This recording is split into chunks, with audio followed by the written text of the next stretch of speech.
What's up guys, and welcome back to the channel. In today's video, we're going to take a look at the Lamborghini Huracan EVO rear-wheel drive alongside the Lamborghini Huracan rear-wheel drive. So huge shout out and thank you to HBI Auto for providing both of these Lamborghinis for today's video. Check out the link to them down in the description below. They have a crazy selection of pretty awesome pre-owned cars like these two Lamborghinis. And if you want to see a full video on this EVO, that is linked down below. So basically, we're going to take a quick look at the exterior of what the EVO offers compared to the normal one, the previous generation outgoing Huracan. Check out the interiors, then take the green one out for a spin and see how it drives. So to take a quick look, the Huracan has a much different front end comparing it to the EVO rear-wheel drive, and both of these cars being a rear-wheel drive have different front ends than you saw in the all-wheel drive models. So other than the front bumper, they're pretty similar up front. We do have different wheels on them. They both get the steel brakes. The carbon ceramics, I believe, are an option. And then on the Huracan, the biggest difference is the center stack right here with all just physical buttons, pretty simply laid out. You still have an LCD gauge cluster. Then everything else is pretty identical. If we go over to the EVO now, the biggest change is the new infotainment screen. We of course had the same door handles on them, but now on this car we have the really big screen in the center and then just a little bit different. And the Huracan EVO now has these awesome sports seats that are really cool. They recline and everything. So that's the biggest thing you'll notice on the interior.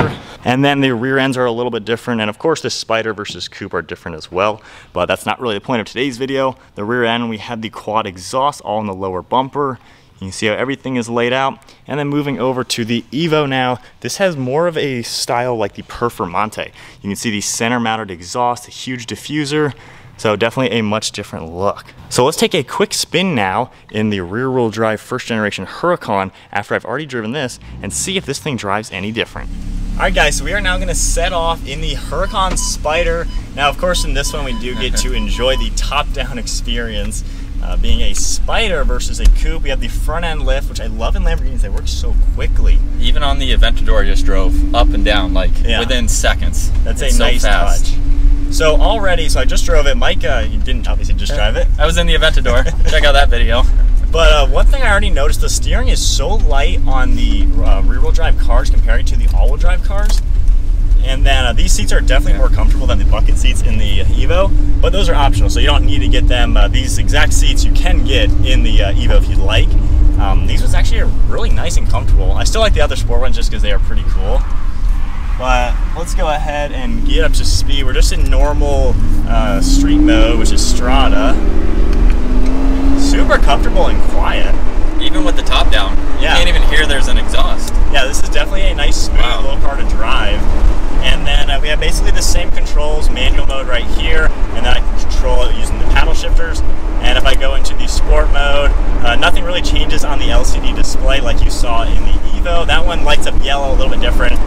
Going into Corsa mode now, same thing, it doesn't really change the gauges, it just adds a little bit more red to it. But driving in Corsa now, we're still on just normal roads. We'll get to more fun roads in just a second. I can already tell the steering is a lot tighter. We'll go ahead and put it into the Strada mode again, and it lightens up. I think you're really gonna notice that comparing it to an all-wheel drive car. As far as a passenger goes, I mean, how is it just normal driving? It's nice. I will say, do you think legroom is sacrificed a little bit with the convertible versus the coupe? Yeah, you get like an inch less front and I think up from the coupe. I'm 5'10" and my knees are almost at a 90 degree here.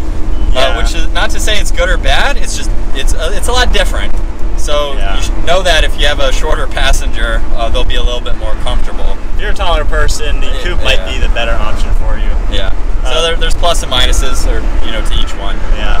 The biggest difference as far as normal driving that you're going to notice is the center stack. It's a little bit less user-friendly. Once you get used to it, it's not that hard. You think so? Yeah, well, the other one, you have a huge screen. Oh, okay. I wasn't in it. Yeah. You do get the cool LCD displays right here. But with this car, you just have physical buttons, so it's a little bit older school comparing it to the EVO, which is pretty obvious. It's kind of like my R8. Once you get used to the physical buttons, it's really not that hard, even though it may not be as easy as that screen you were talking about. Yeah. As far as the sounds, now that we're in Corsa, engine's warmed up. Yeah, I don't care about my knee position anymore. Well, you get to hear that with the top down. It's not as deep.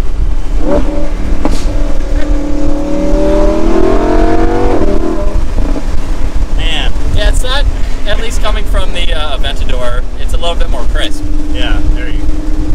Yeah, I'd say as far as sound goes, it's hard to really tell the difference just because we have the top-down experience. Yeah. So maybe the next pull-off we'll put the top back up. But honestly, this feels just as smooth. I think actually the steering does feel different. It almost feels like there's like a rubber band pulling this one a little bit. The EVO definitely feels a little bit tighter in the steering. That's not even, I mean, that was a small little turn and I already figured that out. So kind of cool to be able to notice that real quick. What, is there a significant price difference between these two? There is. From what I've seen, it's like $100,000. When these came out, they were like low 200s. The EVO started around 3. So what do you get versus this? 100 grand more. You get like 30 more horsepower. And then the technology.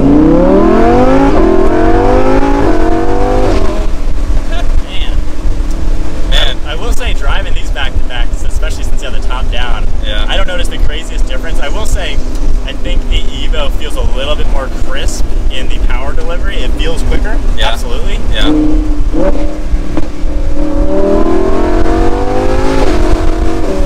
This is much faster than the Aventador.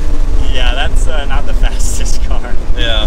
But yeah, comparing this to the EVO, I don't know, I think you really got to be out on the track to notice all the crazy differences. So I think, well, at 30 miles an hour we can do the top. So we have no traffic or anything. If I get slow, we can do all this. And with the top down, there really wasn't all that much wind noise. That was really comfortable. We had the windows up on the side, which of course would change. So definitely pretty roomy and... Oh, you can do the window? Yeah. So then back in Corsa mode, we will make sure we are in manual mode.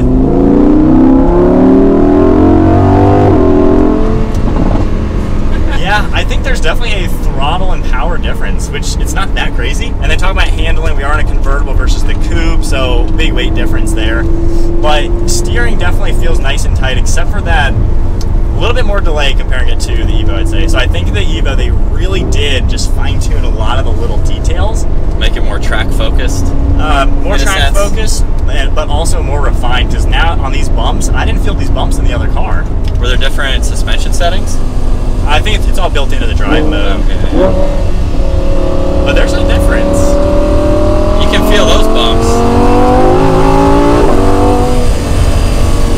Yeah, it's almost like, and when Lamborghini came out with the EVO, it was all about the evolution of the Huracan, so it's not a new car. Yeah. It's just a souped-up version, basically, a next step up. Right. And I'm totally noticing that. It's taking time to get used to. I think in the beginning I said there wasn't a big difference. I'm starting to feel them. Okay. I'll let you drive it now to get your opinion. Obviously, you didn't just drive the EVO. No. But my opinion after just driving one, there's a big difference for sure. Is it a $100,000 difference? I mean, I can't afford this car anyway, so I don't really know, but those of you in the market, if you do want a better car, the EVO is a better car, and this is just 10 miles into this quick little test drive, and I'm already saying that. So there is definitely a nice little difference. We'll do one last acceleration. We're in sport mode, so sport and Corsa, and then the Strata mode. There's a big difference between all of them. It's so smooth in sport mode. And then toggling up to Corsa mode. Oh, you can feel a little bit more. I love the little jolt shift thing. It just adds a lot of character to it. All right, so my take on this, I just came from a 14 Aventador. So this is going to be completely different. How do you go into, oh yeah, the different driving modes are much different. All right, so I'll give it some gas here.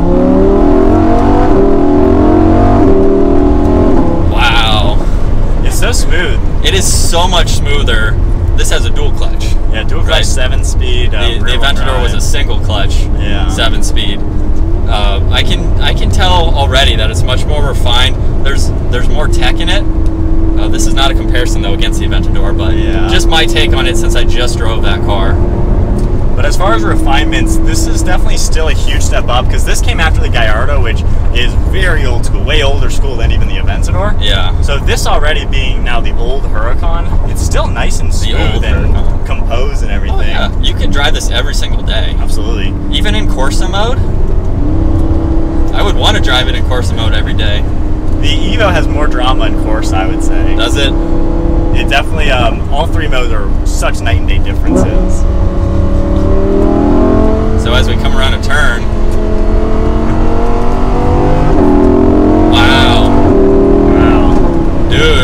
were going straight the whole time. They're such well-balanced cars. Ripping through these gears.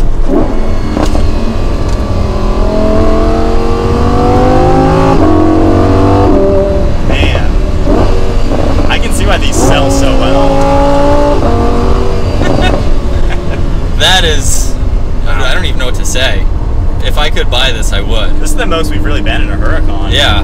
I wasn't the biggest fan of the Huracans, quite honestly. I drove the EVO Coupe all-wheel drive, I think last year when they were first coming out, and already I liked it way better than the Huracan. But now getting more time in this and not just driving around the city, yeah, these are really good cars. This is phenomenal drive. I can tell now why we see a lot of Huracans with 60, 70, 80,000 miles on them. 100,000. They're bulletproof, and you can drive them hard if you want that exotic car that you don't want to change from car to car. Yeah, you want this for years. It's a keeper. Yeah. So then bringing it back to Huracan versus the Huracan EVO. Obviously we had Coupe versus Spider, but there's definitely a difference to where I think the EVO, they take this car and they bring it up to date. Like this center stack here is out of date, especially in today's world where everything is big touchscreen. That's the cool thing to do. Yeah. The center gauges, this doesn't really change at all. It's kind of is what it is. I think the navigation can pop up there. You should do that. Same with the backup camera. But the EVO, it all just works much better with 2 screens, and the climate stuff is just way easier. So as far as the interior technology, you get that aspect with the EVO. The looks wise, that's subjective. I think the EVO does look better. It looks much cooler, I think, than this one. It's really just the bumper difference. It's not crazy. Yeah, subtle differences. Still a great looking car, but they definitely made it look cooler, I think. And then the handling, the steering feels better in the EVO. The power delivery feels a little bit better. It's a little bit more responsive, a little bit faster. And I think, I mean, there's already so much drama, but there's more drama. So it's a nice step up. It really is, what Lamborghini said, an evolution of the Huracan. Yeah. You ready for our last acceleration for today? Yeah, we'll feel it out.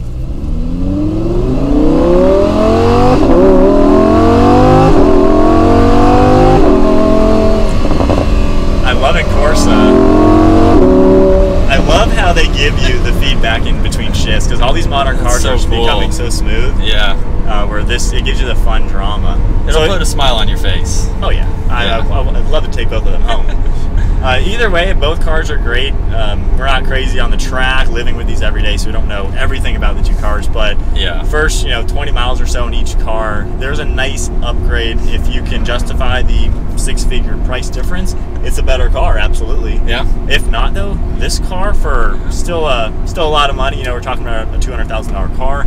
I mean, you're getting a heck of a bang for your buck for a supercar, because this car, whether you get all-wheel drive, rear-wheel drive, coupe, convertible, whatever, Performante or normal, or the new STO on the EVO's platform, you're getting a bang for the buck supercar that can hang with the big boys that cost more and be bulletproof reliable. So, if you're like me, I would go with this one, because I don't need all the extra bells and whistles or the screen. While it is nice, if it was 10, 15 grand difference when you're at this level, absolutely, that's nothing too crazy. I think it's a good price. Not to say good or bad again, just you're budgeting. On the top down at all? We're almost done, but yeah. I think it's a good price point for what it is, to where you can really get a huge next step up, or still get a crazy awesome supercar. So either way, can't go wrong. But definitely fun cars. Right. We are set to go.